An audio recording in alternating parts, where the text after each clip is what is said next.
misaotra anareo nanome fanomezana.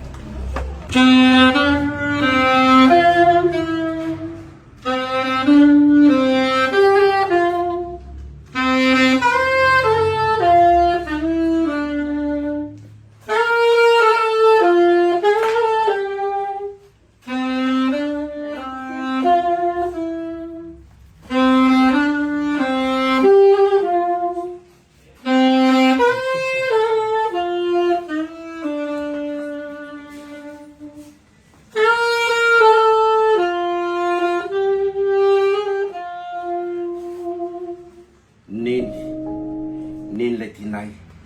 somokotra sy sairiny hoe raha misy ny ray maka hery tsy manano tamina bibety tsy mitezitra hoanatra ho anay tinay aneneny fantatro fa betsaka ny zavatra nihainanao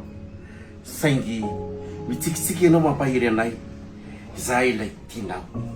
teny foany ry nenina dia masika peronao ka oroka mamy no setran'izany neny malalako tsy fiko fa ho anay foana te fora niaritra na ny ditranay manohana mivavaka amin'ny zavatra rehetra zay andro fitiavaneny zany tsy misy fetra neny andro te olona mampahalala fa mivavaka ary nambarany amin'izao tontolo zao fa tiany any ka namoizany ainy aza dia ekeny izay no amatako ny fitiavanao ry neny fa tianinona moa ry neny no afaka amafany fosinao ataony tsiky ataona firy no afatiny anatao mitoetra eny fa na mbola mivovoka azy ty aiko dia tsy foana izay nomenao rehetra tiako ianao neny tiako tsy atakalo hoe navelany ianao ka tsy ravany fahavalo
malalanay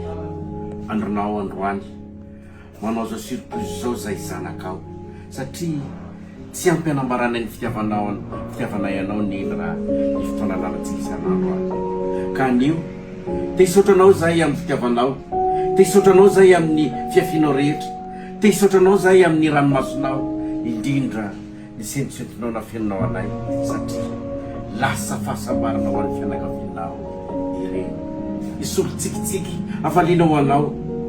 tsy mahanarena be omenanao zahay fa fantatrao fa mitempo fitiavana ho anao ny fonay ny raha sofoana tainy jesosy koa indrindra ho lava andro ianana dia hiaraka eto foantsika joyeux anniversaire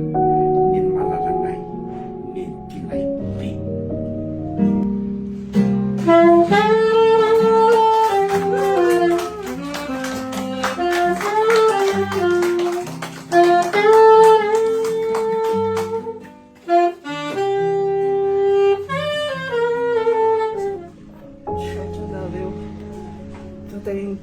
Nisy menakafo izay nareo nanatitra ny fanomezana dia engane hitahin'Andriamanitra amin'izay asa ataonareo ko ambina ny zavatra rehetra nareo dia toraka izay koa rehetra zanako manjavoko engane izy mba hitahin'Andriamanitra amin'izay firariana tao rehetra na hitady fiainana amin'ny fiainana rehetra izy dia mitafita amin'ny fianarana mitafita amin'ny fitadiavana isan'isany aby izy rehetra na le zanako any am-pitan-dranomasina dia hita fahombiazana amin'izay taony any tafita amin'izay tadiavana Ka afaka hita soa masara fahasamana indray izay mianakavy kely. Misaotra anareo na nomeny fanomezana.